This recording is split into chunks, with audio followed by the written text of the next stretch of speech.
Hoy tendremos la segunda parte de la conferencia de noticias de actualidad en relación con la profecía número 393. Pero sí, no va a haber solo esta segunda parte, habrá aún una tercera, se van acumulando. Y desde luego son sumamente importantes de mostrar. Por tanto, vamos ya a empezar.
La primera de las noticias de hoy tiene que ver con crisis. El Banco Central Europeo eleva los tipos de interés por primera vez en 11 años en 50 puntos básicos. Y claro, esto quiere decir sobre todo que la gente que paga hipotecas a tipo variable se les va a subir muchísimo. Y cuando hablas con gente de bancos, ya todos te dicen que esto sí, irá a bastante más aún. Noticia ahora para Europa, concretamente en Francia. Una espada japonesa, un fusil y un chaleco antibalas. Conmoción por una matanza familiar con 5 víctimas, 3 menores. Bueno, los detalles vale más saltárselos, la verdad, pero brutal. Ahora noticias para Latinoamérica. Empezamos por Brasil.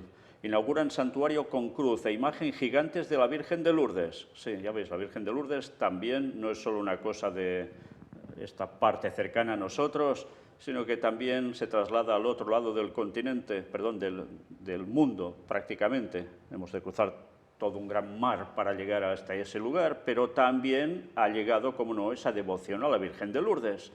Y para tener un poco de datos, ya os podéis imaginar, sí, evidentemente una vista panorámica tremenda, eso seguro, pero vamos a ver un poco qué nos explican de esto. El viernes 15 de julio, el obispo de Río do Sul, Monseñor Onésimo Alberton, inauguró y bendijo el nuevo santuario de Nuestra Señora de Lourdes y de Alabanza, ubicado en Ituporanga, estado de Santa Catarina, Brasil.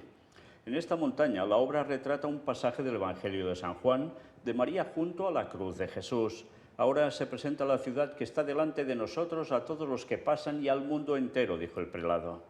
Según indicó el santuario en su página de Facebook, autoridades, profesionales que participaron en el proyecto de construcción y otros invitados asistieron a la inauguración. Al día siguiente, el complejo fue abierto al público en general. Mirad la instantánea que se ve aquí, que es parte de una filmación en vídeo.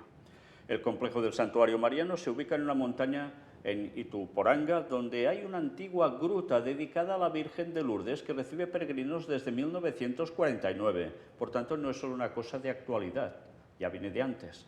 En la cima del nuevo complejo hay una bella estatua de la Virgen de Lourdes que con el pedestal alcanza los 40 metros de altura, pesa 300 toneladas y se ilumina de noche.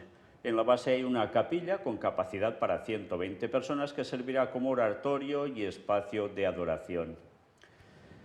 En fin, que aún nos añaden algún dato más.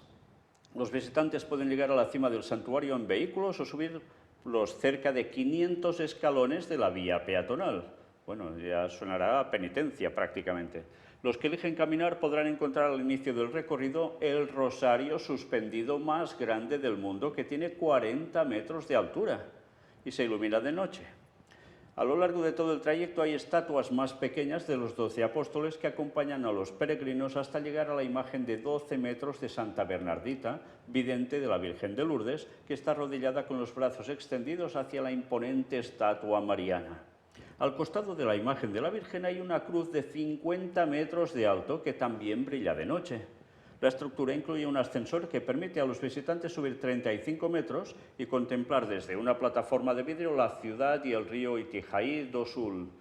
Según indicó el santuario en su sitio web, el empresario Silvio Prim, devoto de esta advocación, diseñó el lugar para rendirle homenaje a la patrona de los enfermos. El mirador de la cruz permite acercarse mucho al rostro de Nuestra Señora de Lourdes. Pues ahora podéis verlo en imágenes. Pues ya veis, un complejo, desde luego, que no ha sido barato, pero que va a servir para seguir promocionando el qué, la idolatría más absoluta, con el cuento de cristianismo, eso sí. En fin, sigamos. Conmoción en Río de Janeiro por la operación policial que dejó 18 muertos en una favela, la cuarta más mortífera en la ciudad brasileña. Y ya veis, mientras van levantando ese tipo de cosas, la violencia sigue en ese país. En fin. Bueno, ahora noticia para Venezuela. Asesinan a 3 indígenas en el estado venezolano de Bolívar. Ahora ya cambiamos de lugar, Oceanía, concretamente Papúa Nueva Guinea. Al menos 18 personas mueren en un conflicto tribal en medio de las elecciones de ese país. Vaya, no son pocas, ¿eh? Ahora noticia también para Asia, concretamente Filipinas. Un tiroteo en una universidad deja al menos 3 muertos. Ya vemos que no solo es cuestión de Estados Unidos estas cosas, ¿eh? Y ahora sí, vamos a ver algunas sobre Estados Unidos. Y atención a esta noticia. La mitad de los estadounidenses consideran que habrá una guerra civil en cuestión de pocos años. El sondeo realizado al respecto ofrece motivos de preocupación sobre el futuro de la democracia en Estados Unidos, opinan los autores.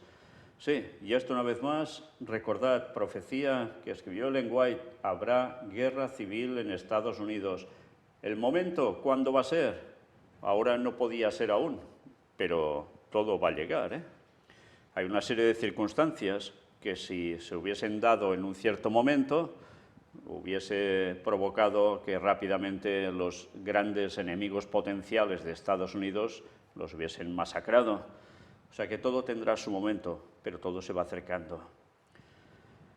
Un hombre se suicida tras asesinar a tiros a una pareja y a su hija en Estados Unidos. ¿Veis lo que decíamos? Sí, pasa en Estados Unidos, pero también en otros lados.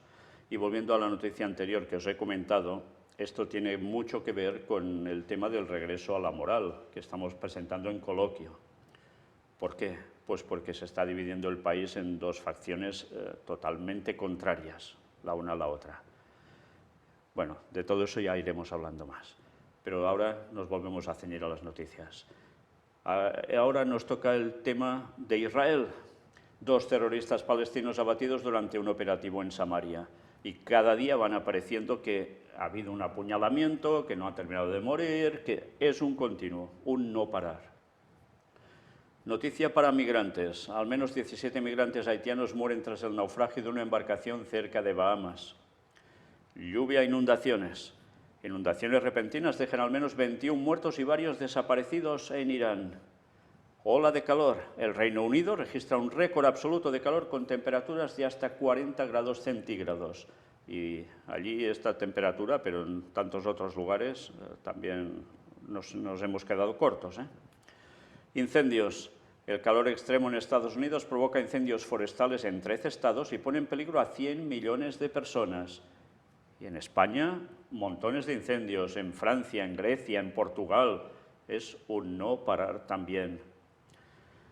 Volcán. Alerta máxima en Japón por la erupción del volcán Sakurajima, en el oeste del país. Y ahora noticias para Vaticano. Todo el mundo en pos de la bestia.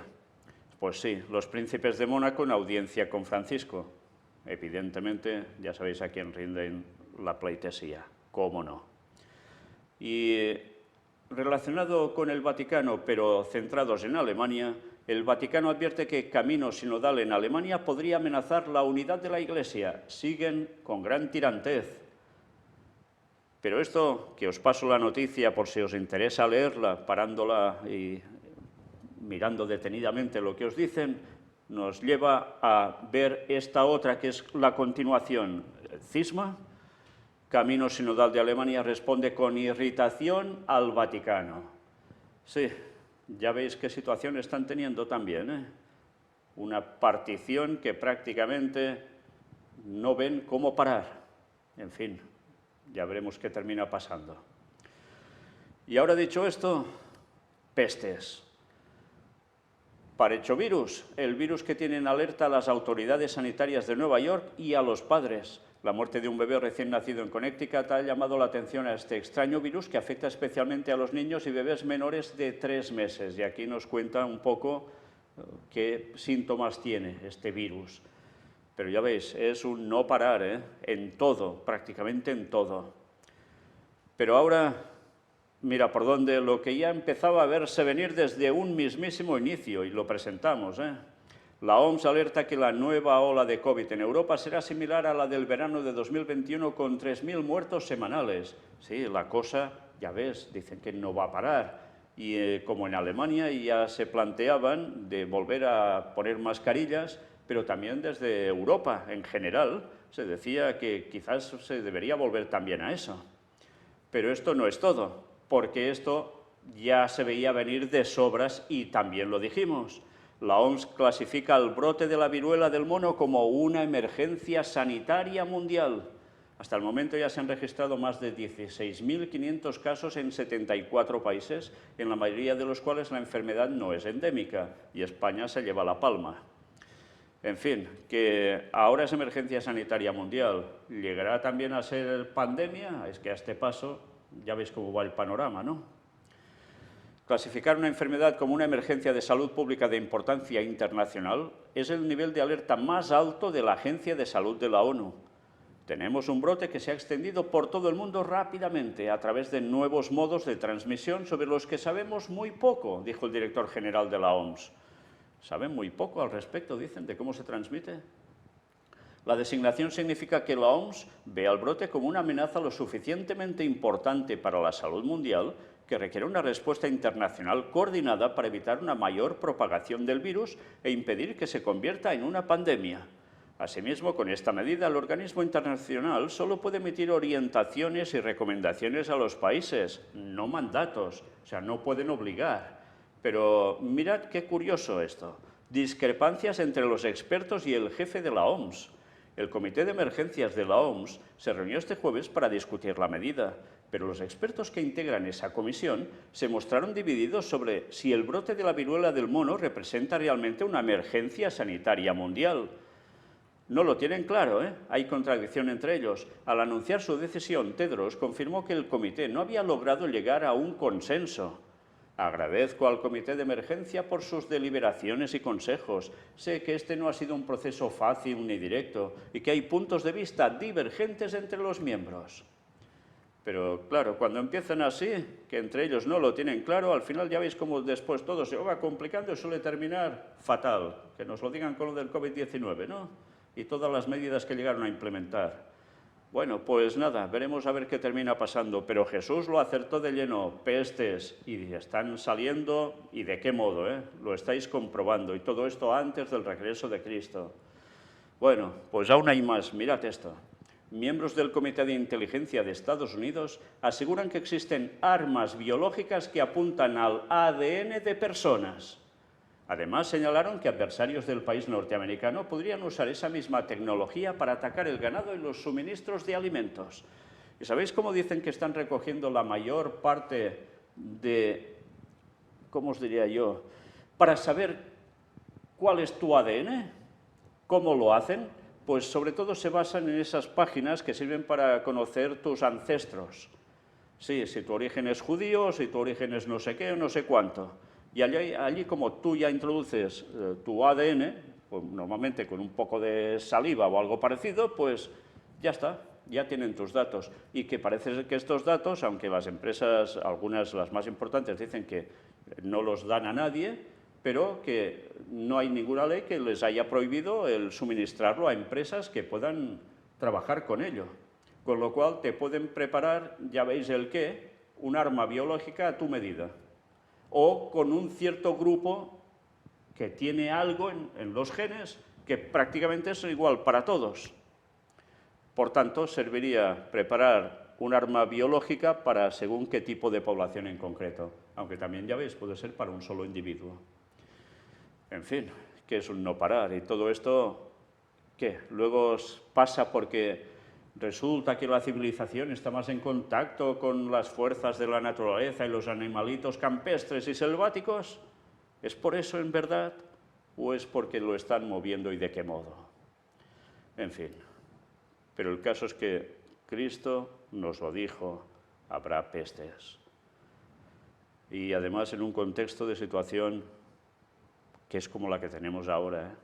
No olvidemos eso. Y ahora sí, ahora nos adentramos ya de lleno en esas profecías que tienen que ver con estos conflictos finales de la tierra que marcan precisamente esto, el retorno de Cristo. Los textos aquí los tenéis, de Isaías 17, Daniel 11, versículos finales, Apocalipsis 16. Y esta es la primera de las noticias que supongo que a muchos os va a interesar. Irán, Rusia y China realizarán simulacros de guerra, ¿sabéis dónde? En América Latina. Vaya, qué cosas, ¿no? Atención, porque vamos a leer la noticia entera para que nos situemos bien. Irán, Rusia y China se están preparando para realizar una serie de importantes ejercicios de guerra en América Latina en una demostración de fuerza destinada a señalar cómo estos ejércitos pueden llegar a los Estados Unidos. Venezuela, bajo el liderazgo del presidente socialista antiestadounidense Nicolás Maduro, está programado para albergar los Juegos de Guerra a mediados de agosto, según un informe del Centro para una Sociedad Libre Segura, un grupo de expertos que rastrea los regímenes malignos. Este medio que os estoy leyendo es totalmente, ya os podéis imaginar, de Estados Unidos y de más derechas imposible, ¿eh? Junto con otras 10 naciones, Rusia, China e Irán trasladarán sus fuerzas armadas al hemisferio occidental para realizar ejercicios de guerra que preposicionarán recursos militares desplegados hacia adelante en América Latina y el Caribe. Será del ámbito que queráis, pero lo que dice es para tenerlo en cuenta cuando ya mostramos hace tantos años ese informe de Estados Unidos que hablaba de esa guerra en Latinoamérica para el 2025. Es lo que preveían. ¿Se esperarán a tanto o no? Eso ya no lo sé. Pero mirad cómo todo se va poniendo delante nuestro. Los juegos de guerra, conocidos como la competencia Sniper Frontier, muestran que estos regímenes malignos de todo el mundo se están uniendo y preparándose para hacer una fuerte declaración de que la región está lista para abrazar la fuerza multipolar, según el informe del grupo de expertos, que se centra en la adopción de regímenes autoritarios en América Latina. Una parte clave de las Fuerzas Armadas rusas se está preparando para traer por primera vez algunos de estos juegos militares al hemisferio occidental, incluso cuando Moscú está empantanado en la guerra en Ucrania. Sí, ya veis, deben ir bastante sobrados de ejército, ¿eh? Porque están allí y quieren estar también en el otro lado, ¿eh? Casi nada. Los ejercicios de guerra son una de las señales más claras hasta la fecha de que la coalición de regímenes antiestadounidenses de América Latina está trabajando para impulsar las relaciones con Rusia, China e Irán. Maduro concluyó recientemente una gira diplomática por el Medio Oriente en la que firmó un acuerdo estratégico de 20 años con Irán que sentó las bases para que un petrolero iraní atraque en Venezuela y descargue crudo ilícito de Teherán. El acuerdo estratégico entre Irán y Venezuela pretende reflejar acuerdos estratégicos similares que la República Islámica firmó con China y Rusia en los últimos años, según el informe del grupo de expertos. Los regímenes latinoamericanos también están firmando pactos militares con Rusia. Y es curioso porque unos días después de esta noticia se produce también el viaje del ministro de Asuntos Exteriores ruso, Lavrov, a países de Medio Oriente, incluso no solo de la parte superior de África también, sino un poco más abajo, toda esa zona. ¿Y por qué? Pues ahora acaba de estar también en Egipto. Se está cociendo por todos lados, ¿eh? Por todos lados. Rusia y sus aliados, Irán y China, están a punto de hacer una gran demostración de fuerza con la competencia de Juegos del Ejército en agosto en Venezuela. Pero es importante entender que esta fuerza está moldeada por desinformación digital cibernética, que está en el corazón de cómo se usa este tipo de ejercicio militar conjunto para legitimar estados autoritarios y deslegitimar democracias en el hemisferio occidental, dijo Joseph Umire, analista de seguridad nacional y director ejecutivo del grupo de expertos al Washington Free Beacon. Al normalizar los movimientos militares de los adversarios de Estados Unidos en el Caribe, corremos el riesgo de debilitar la legitimidad moral de las democracias en América Latina. También hay señales de que el cuerpo de la Guardia Revolucionaria Islámica de Irán, el IRGC, la fuerza de combate paramilitar del país, está aumentando su presencia en América Latina. A principios de junio, se descubrió que un avión de carga de Venezuela que volaba en la región tenía a bordo miembros de la fuerza Quds, la unidad de élite de los guardias revolucionarios de Irán, según el informe del grupo de expertos. Gholamreza Ghazemi, un conocido traficante de armas del IRGC y gerente del Qeshm Fars Air, pilotaba el Boeing 747-300M que regresaba a Buenos Aires junto con otros 4 ciudadanos iraníes y 14 venezolanos. De esto se habla mucho, ¿eh? Después de que el avión fuera a tierra, las autoridades argentinas incautaron documentos, efectos personales y dispositivos electrónicos y descubrieron imágenes de tanques, misiles y otra parafernalia pro-IRGC en uno de los dispositivos móviles, lo que sugiere que se está desarrollando un complot más grande respaldado por Irán en la región. Según los informes, Ghazemi realizó al menos 13 viajes desde Irán a Venezuela en el último año y medio, lo que levantó banderas rojas con el FBI y el gobierno israelí. A medida que Irán y Venezuela aumentan sus lazos militares y económicos, el presidente de Nicaragua, Daniel Ortega, aliado de Maduro de Venezuela, renovó un pacto militar con Rusia que autoriza a las tropas, aviones y barcos rusos a patrullar las fronteras del país centroamericano y realizar ejercicios militares conjuntos, según el informe. Esto ya lo presentamos. El acuerdo militar se firmó en medio de la guerra de Rusia con Ucrania, lo que indica que la presencia en América Latina sigue siendo una prioridad para Moscú, incluso cuando enfrenta presiones en sus propias fronteras. Rusia ha estado librando operaciones de espionaje encubiertas en América Latina. Un agente de inteligencia militar ruso, GRU, acusado, fue capturado recientemente tratando de obtener una pasantía en la Corte Penal Internacional. El espía había estado cultivando su tapadera como ciudadano brasileño durante años y es posible que no haya estado trabajando solo, según el informe del grupo de expertos. China también ha estado activa en la región, aunque estos esfuerzos han recibido poca atención de los medios. El ministro de Relaciones Exteriores de China, Wang Yi, firmó el mes pasado varios acuerdos económicos en América Latina, haciendo llamadas a Uruguay, Nicaragua y Ecuador. La iniciativa de la Franja y la Ruta de China, un programa para aumentar la presencia global del Partido Comunista Chino, ha llegado a Argentina, donde está trabajando para construir proyectos de infraestructura, que es lo que suelen hacer en todos los lugares, ¿eh? Mientras Rusia intenta deslegitimar el sistema financiero internacional, señaló el grupo de expertos, China ha firmado un acuerdo con un banco con sede en Suiza para establecer una reserva de yuanes junto con Indonesia, Malasia, Hong Kong, Singapur y Chile para contrarrestar el dólar estadounidense. Por tanto, se está preparando un petardazo impresionante. ¿Porque creéis que Estados Unidos solo va controlando qué pasa y ya está junto con Israel? No, porque se están preparando para evitar lo que ellos temen, ataques desde allí, no solo a lo que puede servirles de materias primas directamente, sino también, para Estados Unidos hablo, sino también de posibles ataques desde esas tierras hacia Estados Unidos.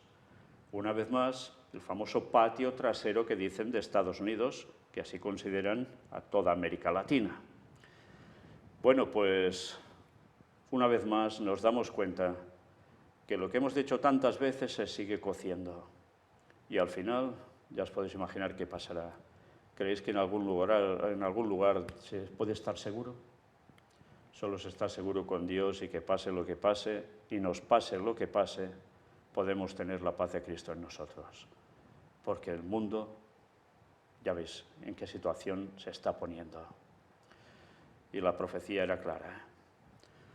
Bien, dicho esto, Rusia exige a Israel que detenga los ataques aéreos en Siria.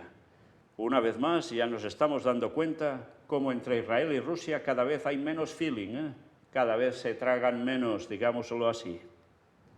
Y mira por dónde Moscú hace demandas difíciles a la agencia judía y amenaza su futuro en Rusia. La organización destacó que Rusia no le ordenó cesar sus actividades, pero sí que aumentó la dificultad para trabajar. Y de esto aún veremos más en la parte siguiente de estas noticias. Pero mientras leamos esto, porque hay gente que no sabe de qué va esta cuestión. Las autoridades rusas hicieron una serie de demandas difíciles a las oficinas de la agencia judía en el país. Este fue un movimiento muy inusual que amenaza la capacidad de la organización semigubernamental para operar allí. El jefe de la Unidad de Relaciones Internacionales de la agencia judía, Yigal Palmor, enfatizó que Rusia no exigió que la organización terminara sus actividades allí. No hubo demanda de que cerráramos, ningún ultimátum ni fecha límite, le dijo Palmor a medios israelíes. Las dificultades tienen que ver con impedimentos burocráticos para trabajar en el país. No quedó claro el porqué de las nuevas demandas rusas. Jerusalén y Moscú estuvieron en desacuerdo en los últimos meses por el apoyo israelí a Ucrania luego de la invasión rusa en febrero, así como la campaña en curso de Israel contra Irán en Siria.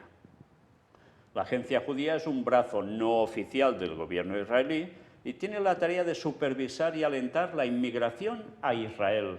Las personas que buscan emigrar a Israel presentan solicitudes a través de la misma. Total, que ya vemos esa tensión, cómo se está produciendo. ¿Y aún no sabéis cómo va a terminar esto? Una vez más, id mirando los temas que estamos presentando de Gog y Magog, porque al final vais a entender qué pasa y qué va a terminar de pasar con todo esto. Para facilitar esto, el ente mantiene oficinas en muchos países y ciudades de todo el mundo, incluido Moscú. En los últimos años, decenas de miles de ciudadanos rusos emigraron a Israel, con 10.000 llegando desde febrero de este año. Como parte de nuestro trabajo, la delegación de la agencia judía en Rusia ocasionalmente debe realizar ciertas adaptaciones a pedido de las autoridades. Mantenemos contacto constante con las autoridades con el objetivo de continuar con nuestras actividades de acuerdo con las normas establecidas por las autoridades correspondientes. Este diálogo continúa ahora, agregó la organización en un comunicado. Le pedí al primer ministro que tome medidas con el gobierno de Moscú para resolver este problema. La inmigración a Israel es un derecho básico de todos los judíos en Rusia y nos aseguraremos de que siga siendo así, concluyó en el comunicado. Bueno, pues ya veremos cómo continúa esto en la próxima conferencia. Pero mientras saltamos y vemos otras cosas que van relacionadas, en definitiva, con lo mismo. La advertencia del expresidente ruso Dmitry Medvedev. Castigar a Rusia aumenta la amenaza contra la existencia humana. El exmandatario califica de disparatado crear tribunales para juzgar las acciones de Moscú en Ucrania. Amenaza contra la existencia humana.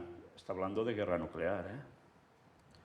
El Pentágono invertirá en sistemas de disuasión estratosférica para contrarrestar las armas hipersónicas de China y Rusia. Sí, la guerra en el espacio prácticamente, ¿eh? Ya veis cómo se va preparando todo. ¿Os imagináis Armagedón? Pues ya nos podemos ir haciendo una idea al menos, ¿eh? Y atención también a esto, lo que dice Putin. Escuchamos hoy que nos quieren vencer en el campo de batalla. Que lo intenten.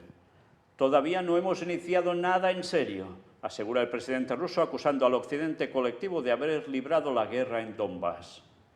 Bueno, pues dicho esto, claro, algunos dirán, va de farol, ¿eh? Pero recordad, tienen suficiente armamento y sobre todo nuclear como para barrer el mundo también si quieren, ¿eh? Bueno, si Dios les dejara, claro, al igual que los de Estados Unidos y los de China, entre otros, por supuesto. Pero ya veis qué amenaza. Aún no han hecho nada prácticamente, pueden hacer muchísimo más. China anuncia ejercicios militares cerca de Taiwán. Las acciones y declaraciones de Estados Unidos respecto a la isla solo perturbarán la paz a través del estrecho de Taiwán, advierten los oficiales chinos. ¿La tensión la estamos viendo centrada solo en un lugar? No, en absoluto. Pero en todas partes vemos los mismos actores prácticamente, que están unidos o en un lado o en el otro bando. Y Lavrov dice, si Occidente pretende derrotar a Rusia en el campo de batalla, entonces no hay nada de qué hablar con ellos. Vaya, Qué claros son, ¿eh? Portavoz del Kremlin. Rusia solo está utilizando una pequeña parte de su potencial militar en el operativo en Ucrania. Vaya frases, con todo lo que conlleva, ¿eh? Putin decreta la firma de un acuerdo con Kirguistán para crear un sistema regional de defensa aérea. El documento instruye a los ministerios rusos de Defensa y de Exteriores a entablar conversaciones con la parte kirguisa y firmar dicho acuerdo. ¿Os dais cuenta cómo se están fortaleciendo también con las exrepúblicas soviéticas? No todos están del lado de Occidente. Hay que siguen estando del lado de Rusia. Según el borrador del acuerdo, el nuevo complejo será parte integral del Sistema Unificado de Defensa Aérea de los países de la Comunidad de Estados Independientes, conocidos como CEI, conformada además de Rusia y Kirguistán por Armenia, Azerbaiyán, Kazajistán, Moldavia, Turkmenistán, Tayikistán, Uzbekistán y Bielorrusia. No son poquitos, ¿eh? Bueno, ya estamos viendo la definición de los bandos cada vez más clara. Pero atención también a esta noticia, que era del 8 de julio. El Parlamento Europeo pide al Vaticano que apoye al cardenal Zen. Sí, ya sabéis que precisamente este cardenal tuvo problemas, muchos problemas con el gobierno chino, fue llevado a prisión, fue detenido, pero el Vaticano no estaba muy contento con él porque se encaró contra el Vaticano por la política que estaba llevando con China. Pues ahora el Parlamento Europeo pide al Vaticano que apoye a este cardenal, con lo cual da que pensar, porque mira por dónde, si todo el tema de la Unión Europea, quien lo movió fue el propio Vaticano, con lo cual es como, sí, nosotros como Europa hemos de hacer este esfuerzo para, ¿contra qué? Contra China. Sí, y el Vaticano, que es el que está en toda la cuestión, pues entonces recibe el apoyo de la Unión Europea. No falla, es que es el juego de siempre. Pero el caso es que, una vez más, nos damos cuenta que quien mueve los hilos tantas veces parece como si no pintara apenas nada, como si fuera el que está por allí en medio polulando, pero sin pintar mucho, sí. Qué bien trabaja el Vaticano, desde luego. Y ahora, Putin predice el daño económico que sufrirá Occidente. Les intenté avisar, será catastrófico. El presidente ruso piensa que los países que imponen restricciones a su gas son justamente los más afectados. Y así está siendo, es verdad, es una obviedad. Por tanto, viene crisis, ¿y de qué tipo? Y mirad ya esta noticia. Era del 8 de julio. Gallagher. No descartaría que el Papa vaya a Kiev en agosto. Es el secretario de Relaciones con los Estados. El arzobispo secretario para las Relaciones con los Estados, entrevistado por el noticiero italiano TG1, dice que Francisco está muy convencido de que una visita podría tener resultados positivos. Condolencias por la muerte del ex primer ministro japonés Shinzo Abe, que ya sabéis que hubo toda una implicación con un tema religioso también por detrás, de la secta Moon, etcétera, etcétera. Pero bueno, vamos a centrarnos en esto otro. El Papa, dijo Gallagher, está muy convencido de que si pudiera hacer una visita también podría tener resultados positivos. Ha dicho que irá a Ucrania y siempre se ha mostrado dispuesto a visitar Moscú y a reunirse con las autoridades rusas. Preguntado sobre si el viaje a Kiev podría tener lugar a su regreso de Canadá, donde Francisco estará la última semana de julio, por cierto, mientras estamos dando esta conferencia, es el primer día de actos públicos allí del Papa Francisco, ya en Canadá, de lo cual también daremos referencia cuando haya terminado ese viajecito, el arzobispo respondió: sí, creo que a su regreso de Canadá empezaremos a estudiar realmente las posibilidades. Y sobre la posibilidad de que se produzca ya en agosto, dijo: posiblemente, no lo excluiría, pero depende mucho de los resultados del viaje a Canadá. Vamos a ver cómo resiste el Papa este viaje, que además es muy exigente, y luego ya veremos. Ya sabéis que ha ido en silla de ruedas, tiene 85 años por esas dolencias en la rodilla. Veremos qué terminan decidiendo, porque el panorama que se está presentando, desde luego, es impresionante. En cuanto a los contactos con Rusia, Sobre la posibilidad de un viaje a Moscú, Gallagher dijo: nuestros contactos con la Federación Rusa en este momento son más bien institucionales a través del nuncio apostólico en Moscú y a través del embajador ruso aquí en la Santa Sede. Más allá de eso, no hay muchos contactos directos o personales. El arzobispo añadió: aunque estamos muy preocupados por las cuestiones ucranianas y la resolución de la guerra, al mismo tiempo nos preocupa el futuro de los Balcanes occidentales. ¿Sabéis lo que está diciendo, no? Vimos guerra en los Balcanes, no hace tantos años de esto. Sí, la antigua ex-Yugoslavia, para que recordemos un poco, hagamos memoria. Y los que sois más jóvenes ya podéis empezar a buscar datos al respecto, porque ahora, una vez más, ya veis que ellos ya hablan que les preocupa el futuro de los Balcanes occidentales. ¿Qué quiere decir esto? Conflictos. Conflictos. A continuación, Gallagher respondió a una pregunta sobre el desafío ecuménico y el encuentro entre el Papa y el Patriarca Kirill. Creo que si el Patriarca y el Santo Padre viajan hasta Kazajistán, para esta gran conferencia de religiones del mundo, sí, habrá un encuentro. Debemos intentar superar las dificultades y los malentendidos por la unidad de la Iglesia. Sí, como decíamos, esto en verdad es el verdadero problema que ha acontecido detrás de la guerra en Ucrania. La Iglesia Ortodoxa rusa no quiere ecumenismo con Roma, por tanto, guerra. Y van a debilitar a Rusia tanto como puedan, y la irán apretando hasta hacerla ceder. Y mira por dónde van a tener ese encuentro, en ese lugar, en Kazajistán, y allí es un paso crucial para que después se pueda llegar a producir ese encuentro en Moscú, el Papa yendo allí. Sería un acto único en la historia, con todo lo que llegaría a implicar. ¿Qué pasará?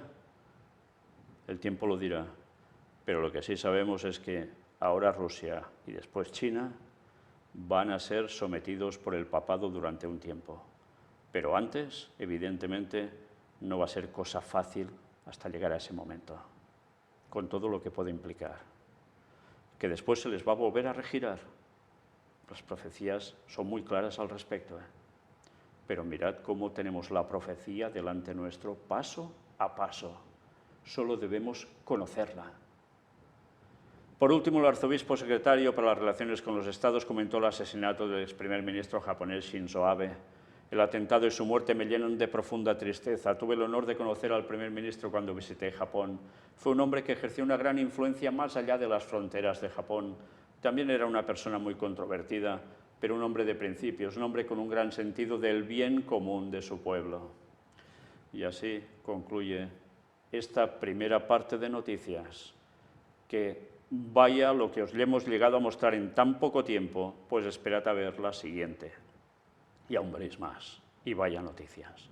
Pero concluimos con una cita de Ellen White, extraída de aquí de Eventos de los Últimos Días, donde una vez visto el panorama de este mundo hacia dónde va encaminado y todo lo que está pasando, que no solo es guerra, con todos los demás factores y tan pocos de buenos, mirad este escrito de 1894 que dice: el mundo pronto ha de ser abandonado por el ángel de la misericordia y las últimas 7 plagas han de ser derramadas. Los rayos de la ira de Dios pronto han de caer y cuando Él comience a castigar a los transgresores, no habrá tregua hasta el fin. Sí, lo que estamos viendo ahora, en plan desgracias en general, esto aún no es nada. En el momento en que el juicio esté cerrado, que se haya decidido ya la suerte sobre cada uno de los habitantes de la tierra, entonces caerán las 7 plagas finales. Sin misericordia, ya no habrá misericordia en absoluto. Y ya podéis imaginaros cuánta gente va a ser muerta por una plaga o por otra. Y que, eso sí, aún el Señor no permitirá que cada plaga caiga en todas partes del mundo, porque entonces cuando Él viniera no quedaría nadie. Pero recordad que el pueblo de Dios, que estará siendo perseguido a muerte en esos momentos, esos 144.000 sellados vivos no van a sufrir ninguna de las plagas. Van a ser guardados por la mano protectora del Señor. Pero el resto del mundo no. Pero esto no quiere decir que aún y así de los impíos van a quedar muchos vivos. Porque van a quedar vivos, pasándolo fatal, porque estarán, ya podéis imaginaros cómo, pero aún y así, centrados para aniquilar al pueblo de Dios. El que sea fiel a seguir los mandamientos de Dios, incluido el sábado, y tener la sana doctrina, la fe de Jesús auténtica, esos son los únicos que van a ser librados. Y entonces vendrá el Señor. Maranata 2031. Sí, vaya lo que se viene encima. Parecemos pájaros de mal agüero, pero hay que avisar al mundo para que muchos aún puedan reaccionar y darse cuenta que las profecías se cumplen, y si se cumplen es porque la Biblia tiene razón. Y como no hagamos caso de la palabra de Dios y nos pongamos en sintonía con el Señor, ya sabéis cómo se va a terminar. Que Dios os bendiga.